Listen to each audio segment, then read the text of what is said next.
प्रेम से बोलो श्री कृष्ण भगवान की जय, भोलेनाथ भंडारी की जय। एक बार बोल दो ना राधे राधे। प्यारे बंधुओं, मित्रों, भक्तों, पिछले धारावाहिक में हमने आपको बतलाया था कि जो प्राणी पाप और पुण्य के बंधन में फंस जाता है उस प्राणी को पाप और पुण्य का ज्ञान ही नहीं होता। यहाँ तक हमने पिछले धारावाहिक में आपको कथा सुनाई थी। अब आगे का धारावाहिक मधुबन रहस्य सुनिए। ज्ञान प्रदान द्वारा ऐसे भव्य कथा का आनंद लीजिए। 17वां अध्याय हम शुरू करने जा रहे हैं। कृपया ध्यान से सुनिए और एक बार प्रेम से बोलो श्री कृष्ण भगवान की जय, राधा रानी की जय। जयकारा इसलिए हम बोलते हैं कि वो सदैव अजय अमर हैं, वो समय के दायरे से बाहर है, इसलिए हम उसको वी हटा के सिर्फ जय लगा देते हैं। पूरा संपूर्ण अगर इसका आप उच्चारण करो तो विजय होता है, लेकिन हम जय जयकार बंदेगी बहुत जिसका नाम होता है उसी की जय जयकार करते हैं। तो एक बार प्रेम से बोलो, अरे बोल दो ना राधे राधे कृष्णम कृष्णम। सुनिए भक्तों, आज का अनमोल खजाना आप तक पहुंचाने जा रहे हैं। मैं आशा करता हूं कि आपको इस अनमोल खजाने से बहुत कुछ ज्ञान की प्राप्ति होगी। सुनिए। और अज्ञानता से वह कभी मुक्त नहीं हो पाता। अब प्राणी सोचेगा कि पाप पुण्य और अज्ञानता ये कैसे संभव है। यानी कि दोनों शब्द इसमें आ गए हैं। आपका प्रश्न भी आ गया है, पुण्य भी आ गया है, पाप भी आ गया है, और उत्तर भी इसमें आपको बतलाया जाएगा। और अज्ञानता से वह कभी मुक्त नहीं हो पाता। अब प्राणी सोचेगा कि पाप पुण्य और अज्ञानता ये कैसे संभव है। तो राधे सुनो, जो इंसान कभी पाप नहीं करता उस प्राणी को पाप का ज्ञान नहीं होता। ध्यान से सुनिएगा मित्रों, भगवान हरि माँ राधा को अपनी मधुर वाणी में सुना रहे हैं, क्योंकि राधा ही उलझ चुकी थी। उन्होंने ऐसे उलझे हुए मानुक के बारे में प्रश्न किया और अज्ञानता से वे कभी मुक्त नहीं हो पाता। अब प्राणी सोचेगा कि पाप पुण्य और अज्ञानता ये कैसे संभव है। तीनों एक साथ हो ही नहीं सकते। या तो पाप करेगा या पुण्य करेगा या अज्ञानता के वश में होगा। तो राधे सुनो, जो इंसान कभी पाप नहीं करता उस प्राणी को पाप का ज्ञान नहीं होता। और प्राणी जिसको पाप समझता है वह पाप नहीं होता बल्कि पुण्य होता है। और जो प्राणी पुण्य करता है और जो पुण्य करता है वह पुण्य नहीं बल्कि पाप है। हर प्राणी राधिके पाप और पुण्य से मुक्त है। यदि वह पाप और पुण्य के बारे में संपूर्ण रूप से ज्ञाता है तो स्पष्ट कहा गया है, गीता में स्पष्ट रूप से भगवान श्री कृष्ण ने गीता में उपदेश देते हुए अर्जुन को कहा, हे पार्थ, आप केवल कर्म समझकर युद्ध करो। परंतु अर्जुन ने कहा कि हे मधुसूदन कृष्ण, ये सब तो मेरे अपने हैं। कोई भाई है और कोई गुरु और कोई तात श्री। तो तुम ही बताओ मैं इनके ऊपर प्रहार कैसे करूं। भगवान श्री कृष्ण ने कहा, अर्जुन, ये तुम समझ रहे हो वह नहीं जिनका सामना तुम्हें करना है कहने का भाव अर्थ ये है राधे कि स्वयं अर्जुन पाप और पुण्य का फैसला ना कर पाया, क्या ये पाप है या पुण्य है। तो राधिका के साधारण यानी कि एक आम बात की तरह साधारण सा प्राणी पाप और पुण्य का फैसला कैसे कर सकता है। जब अर्जुन जैसे पाप और पुण्य का फैसला नहीं कर पा रहे थे, लाख भगवान कृष्ण के समझाने पर भी जो उसके अंतर्करण में, जो उसके नेत्रों पे मोह माया का कवच चढ़ा हुआ था, उसकी काई जमी हुई थी, वो नहीं निकल पा रही थी। क्योंकि जो इंसान मृत्यु को भूल जाता है उसको अज्ञानता कहते हैं। कि चाहे आप पुण्य कीजिए कि चाहे पाप कीजिए, उसका ज्ञान, संपूर्ण ज्ञान आपको होना चाहिए कि मैं ये कार्य कर रहा हूं, ये पुण्य कार्य है या ये पाप का कार्य है। तो फैसला ना कर पाया यानी कि जिनका सामना तुम्हें करना है, कहने का भाव ये है राधे कि स्वयं अर्जुन पाप और पुण्य का फैसला ना कर पाया, क्या ये पाप है। तो राधिका आम साधारण सा प्राणी पाप और पुण्य का फैसला कैसे कर सकता है। इसलिए केवल एकमात्र रास्ता ये है कि केवल कर्म कर फल में दूंगा। भगवान बोले सिर्फ कर्म आप कीजिए, फल मैं दूंगा। कब दूंगा? इस जन्म में दूंगा या अगले जन्म में दूंगा या उसके अगले जन्म में दूंगा, इसका कोई निर्णय नहीं है। परंतु कुछ कर्म ऐसे होते हैं जिसका मुझे तत्काल ही फैसला करना होता है और तत्काल ही उसको उसका फल प्राप्त होता है। यदि ऐसा मैं ना करूं तो प्राणी भूखों मर जाएगा। भगवान ने बड़े धैर्यपूर्ण से केवल एकमात्र रास्ता ये है बतला रहे हैं राधा को कि केवल कर्म का फल मैं दूंगा। अच्छा ही कर्म करो, अच्छा ही फल पाओगे। परंतु राधे, अब जो मैं तुम्हें बतलाऊंगा कि धर्म की किस प्रकार से हानि होती है और धर्म क्या है, हमें कैसे ज्ञान प्राप्त होगा और उसके लिए प्राणी को क्या करना चाहिए। यहाँ पर मित्रों बात बड़ी स्पष्ट है। मेरे मन में भी एक विचार उत्पन्न हुआ है और आपके मन में भी एक विचार उत्पन्न हुआ होगा कि हम पुण्य कर्म कर रहे हैं और हमें ज्ञात होता कि हम जो पुण्य कर्म कर रहे हैं उसका हमें पुण्य फल क्यों नहीं प्राप्त हो रहा।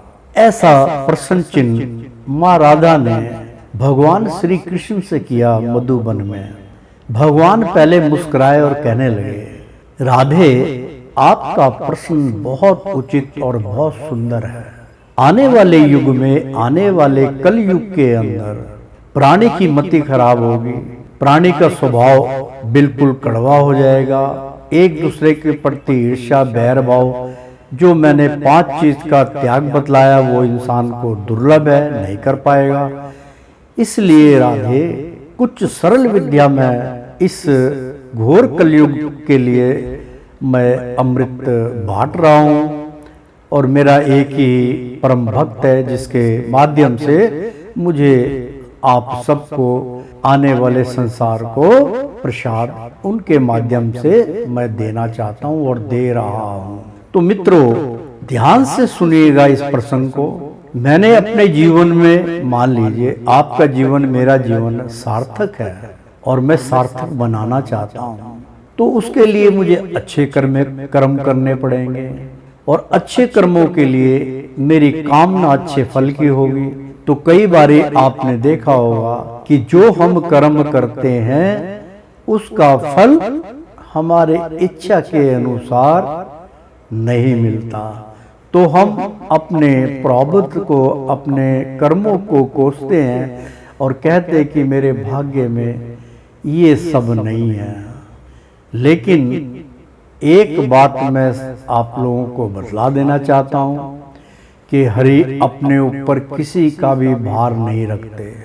क्योंकि एक बार जब चीर हरण हो रहा था तो भगवान को वो यदि पहले याद किया होता द्रौपदी ने तो शायद वो विपदा नहीं आती उस पर, लेकिन वो आना उचित था।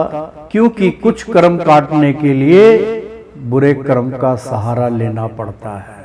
मान लीजिए कोई बहुत ज्यादा आपके इलाके में, आपके मोहल्ले में, आपके आसपास दुनिया भर का उपद्रव मचा रहा है, लोग उससे परेशान हैं, नशा करके या कोई और करके, बच्चों के साथ छेड़छाड़ करना, बच्चों को मारना कूटना, पूरा दादागिरी जमाना और गाली गलौज करना और मार धाड़ करने के लिए हमेशा उत्सुक रहना।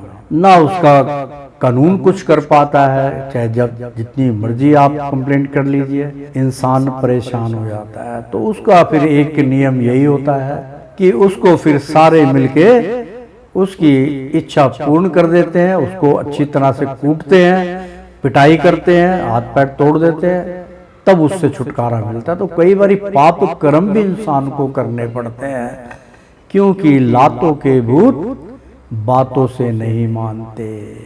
तो मित्रों, कई बारी हम कर्म करते हैं, अच्छा कर्म करते हैं और उसका फल हमें नहीं मिल पाता, और कई बारी तो अच्छे कर्म का फल बुरे कर्मों में जुड़ के उसका फल बुरा ही प्राप्त होता है।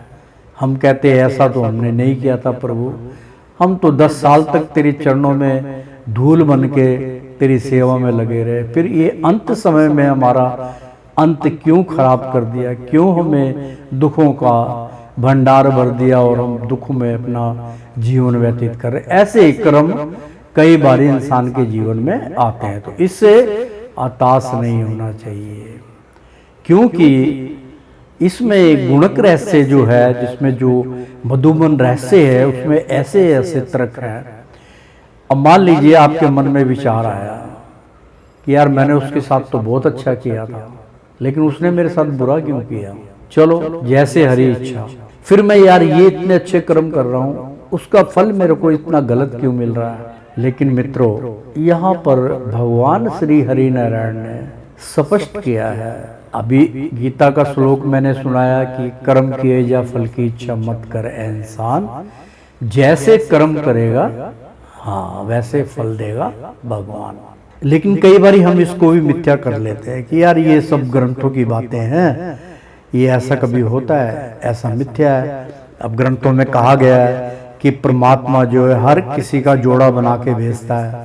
मैं कहता हूँ बेचारे कितने हमारी बहनें, हमारी बेटियां कुंवारी रह जाती हैं, कितने हमारे भाई बंधु हैं वो कुंवारे रह जाते हैं, उनका जोड़ा मिलान नहीं होता, यहाँ फंस जाता ना इंसान। अब फिर हम उसको क्या करते हैं, बचाव करने के लिए वहां पे हरि का पक्षपात करते हैं कि हरि के ऊपर कोई एलिगेशन ना लगाए। हम सीधा एलिगेशन लगाए थे कि भाई इसकी किस्मत में योगी नहीं है, इसमें हरि का कोई दोष नहीं। ऐसे ऐसे तर्क वितर्क करके हम उस बात को टाल जाते हैं। सही मायनों में पूछा जाए तो भगवान, मान लीजिए आपने कोई बहुत बड़ा पुण्य किया, या आप किसी मिशन के ऊपर पूरे साल आपने पढ़ाई की और आपने कॉन्फिडेंस के साथ, आपके बच्चों ने, आपने कि मैंने इस क्लास को पास करना है, ये जो मैं पढ़ाई कर रहा हूँ इसमें मैं उत्तीर्ण होना चाहता हूँ और मेरे 95% से 99% तक नंबर आने चाहिए। लेकिन मित्रों, जितने भी सब्जेक्ट होते हैं, ये भी बड़ी कॉमन बात है, लेकिन ज्ञात लोगों को कम है। जितने भी बच्चे हमारे पढ़े लिखे होते हैं, पूरी क्लास में कितनी किताबें लगी हैं, मेन किताबें होती है, विज्ञान होता है, सोशल स्टडी होती है, हिंदी होती है, इंग्लिश होती है, संस्कृत होती है, और कई भाषा में जो पढ़ाया जाता है, मैथ होता है। लेकिन इसमें जितने भी सब्जेक्ट हैं, सब में चाहे आप जितना मर्जी नंबर ले आइए, एक नंबर आपका कटेगा। इसके पीछे क्या होता है, सफाई का नंबर कट जाएगा, लिखाई का नंबर कट जाएगा, लेकिन 99 मिलेंगे। 100% नंबर बहुत दुर्लभ कार्य है। लेकिन एक सब्जेक्ट ऐसा है उसमें आपके 1 नंबर भी नहीं कटेंगे, उसमें आप 100% नंबर ले सकते हैं, और वो है जिससे हम लोग भागते हैं, उसका नाम है मैथ। और मैथ की कैलकुलेशन क्या होती है? माइनस, प्लस, डिवाइड और मल्टीप्लाई। ये 4 ऐसे सब्जेक्ट हैं इसके अंदर। अगर आप इन चारों को सीख लीजिए, क्योंकि ना तो आप उससे ऊपर जाएंगे ना आप उसके नीचे जाएंगे, जो 1 से लेके 10 तक गिनती है उसी में आप उलझेंगे। उसको डबल करेंगे, उसको ट्रिपल करेंगे, उसको 4 गुना ले जाओ, लेकिन 10 तक गिनती आपको आती है? ऐसा नहीं होता कि 1 2 3 4 5 6 7 8 9 10 10 9 8 7 5 4 3 2 1। मित्रों, बच्चों के लिए, आप बड़ों के लिए नहीं है कि इस 10 के अंदर ही जो है मैथ छिपा हुआ है।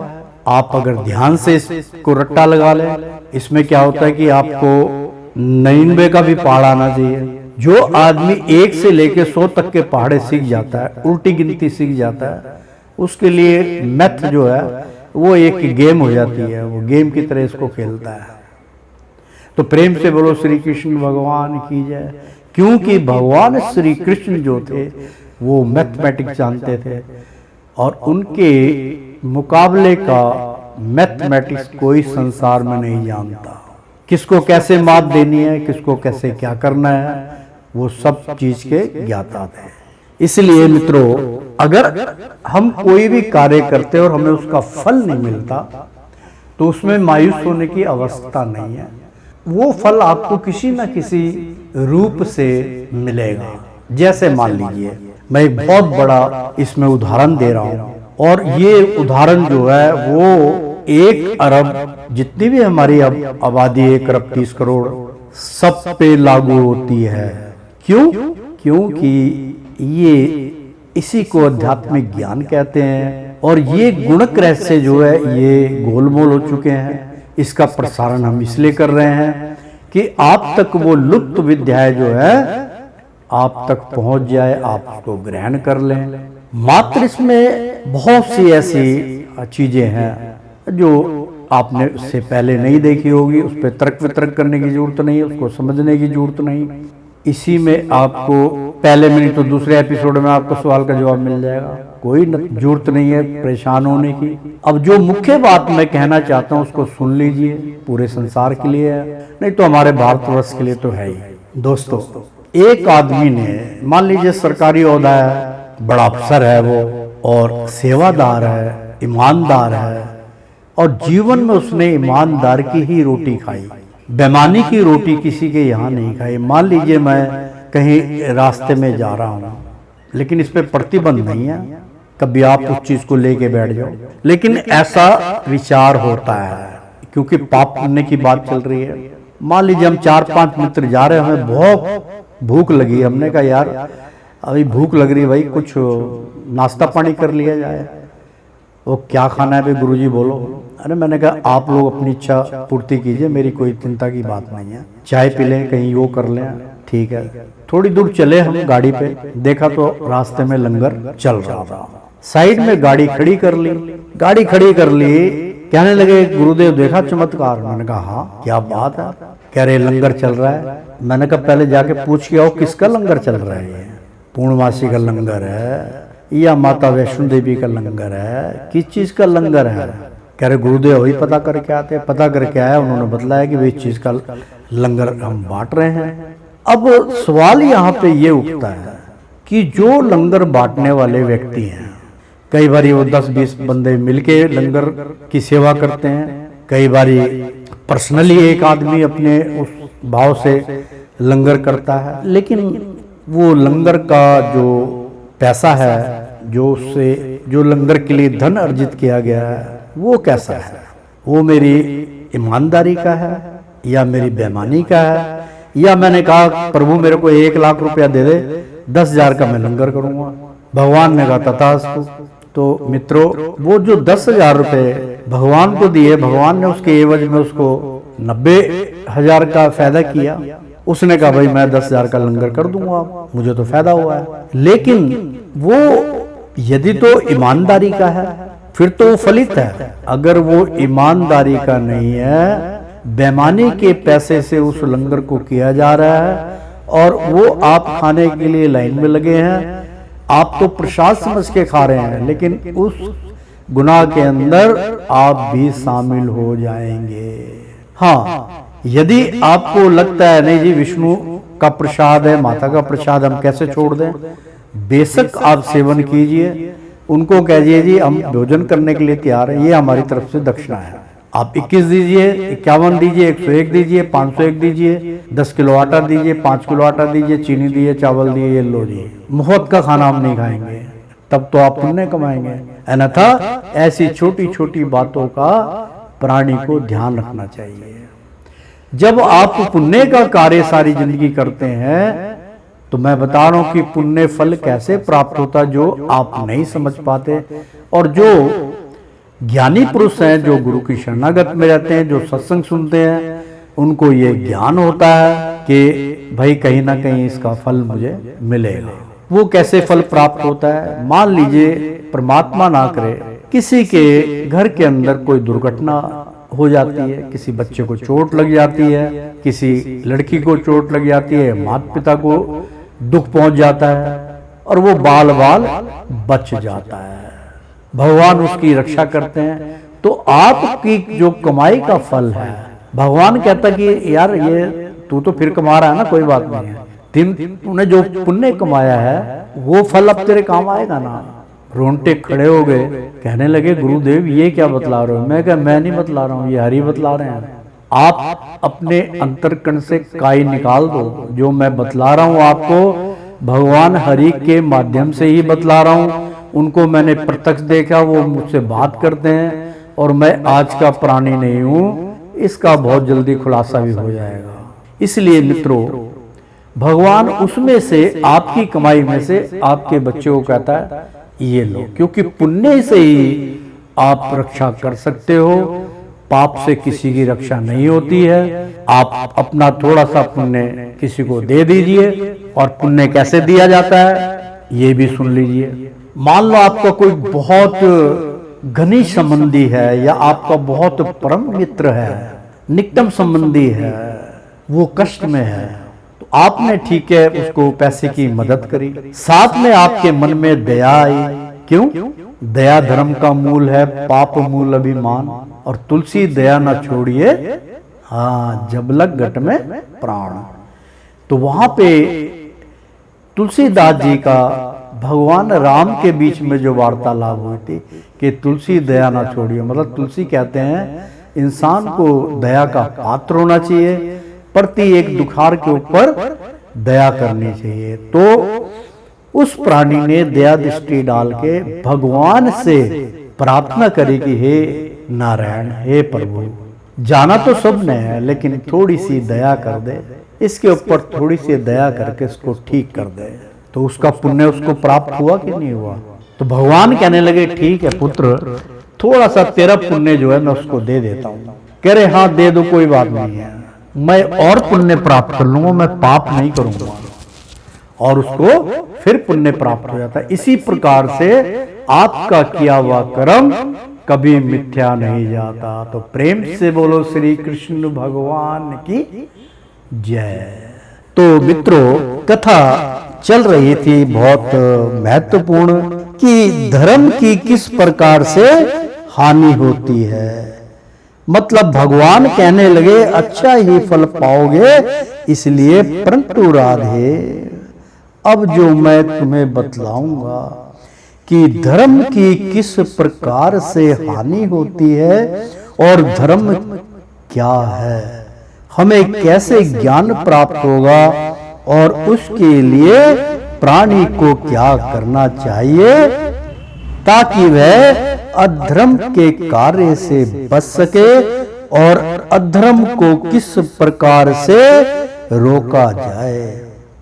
अधर्म क्या है, और जब संपूर्ण धर्म का विनाश हो जाता है तो मैं हरि, यानी कि हरि बोलते हैं, मैं ही रूप बदल कर स्थूल देव को प्राप्त होकर जन्म लेता हूं, और जब मैं जन्म लेता हूं तो अधर्म का संपूर्ण रूप से संपूर्ण तरीके से विनाश कर डालता हूँ और धर्म की रक्षा कर फिर से इस सृष्टि की रचना करता हूँ। ये भगवान हरि नारायण मतलब भगवान श्री कृष्ण राधा से कह रहे हैं कि क्योंकि महाभारत काल पता नहीं कौन कौन से सब चलता रहता है, तो भगवान बड़े प्रेम स्नेह भाव से कदम्बरी के वृक्ष के नीचे उतर के पेड़ के तले बैठकर इस ज्ञान को जब बतला रहे थे, तो भगवान श्री कृष्ण और राधा के चारों ओर गौवे मयूर यानी कि इतना रस। और आज भी ये बात है, आज भी सत्य को आप झुठला नहीं सकते। जिस घर के अंदर पेड़ पौधे हरियाली धर्म का कार्य होता है, जहाँ पाप नहीं होता केवल पुण्य होता है, भगवान के भजन कीर्तन होते हैं, वहाँ आज भी पक्षी आते हैं, सुबह द्वार पे बोलेंगे, आपको जगाने की कोशिश करेंगे, भोर भई पनघट पे आ जाओ, और बोलते हैं, गौवे आती हैं। मतलब ये चल क्रिया जो है ये धर्म की निशानी है।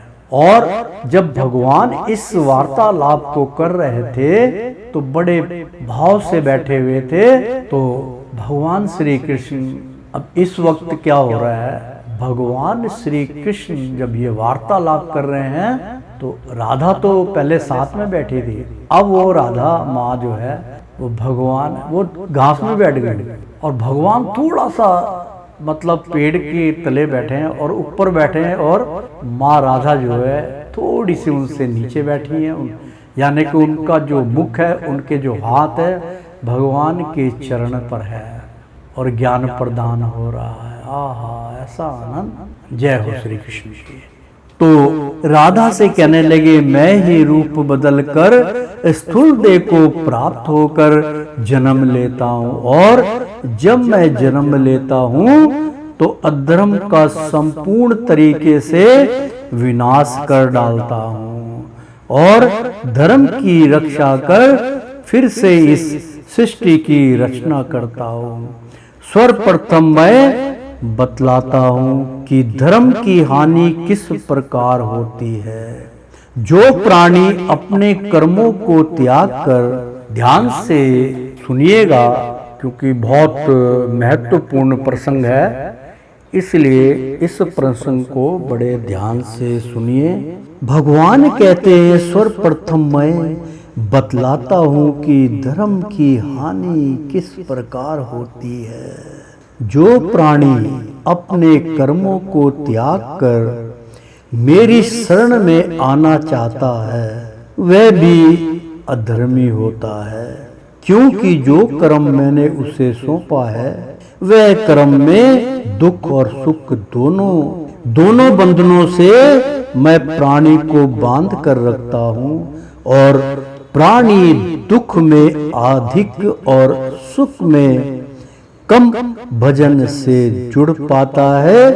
कारण यह होता है कि वह अधिक सुखों के कारण अपने अगले जन्म को भूल जाता और सोचता है कि अगला जन्म किसने देखा है। बस यही सोचकर वह अहंकार में डूबा हुआ प्राणी अपने कई जन्मों को दुखों के सागर से भर देता है। और जो प्राणी अधिक धनवान होता है वह मंदिर गुरुद्वारे में लंगर लगाता है, यह सोचकर कि मैं बड़ा पुण्य कर रहा हूँ, इस पुण्य से मेरा धन और बढ़ेगा।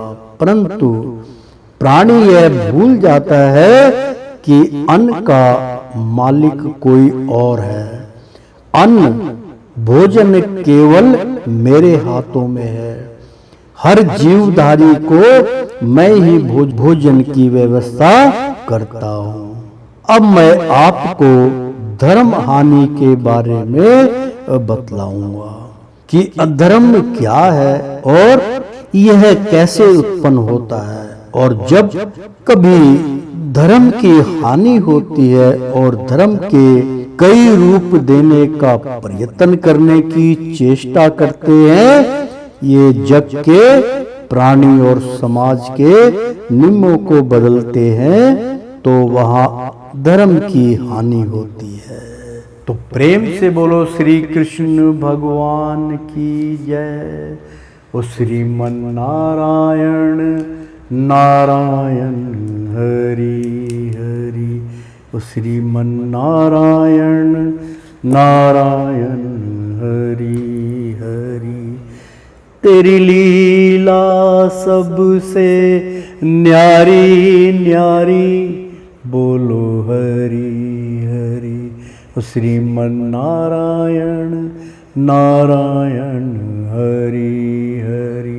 ओ श्रीमन नारायण नारायण हरि हरि। तेरी लीला सबसे न्यारी न्यारी, बोलो हरि हरि। प्यारे मित्रों, बंधुओं, आज का धारावाहिक हम यहीं समाप्त करने जा रहे हैं। अगले धारावाहिक में आपसे फिर मुलाकात होगी। तब तक के लिए शुभ रात्रि। आप सभी इस धार्मिक ग्रंथ का, इस धार्मिक प्रवचनों का आनंद लीजिए और भगवान की शरणागत में प्राप्त हो जाइए। प्रेम से बोलो, एक बार बोल दो ना, राधे राधे।